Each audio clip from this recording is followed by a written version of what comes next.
Hey guys, this is Addison with the Swear Car Company. We are back at it with a tutorial for our ID.4, and I want to show you something that'll actually free up space on your infotainment screen. Let's get right to it. All right, so let's get inside the car real quick. Start with this tutorial, let's go to this feature real quick. So right here, you see that we have the navigation, we have the stereo radio, and the vehicle icon and the telephone icon. All really good. But let's just say, hey, I just want to use Apple CarPlay for the rest of the time that I have this vehicle.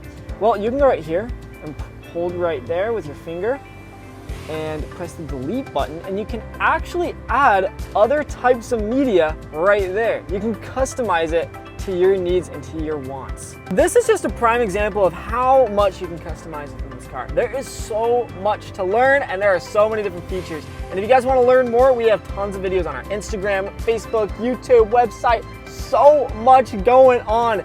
So tune in and send us a message if you have anything that you want us to go over.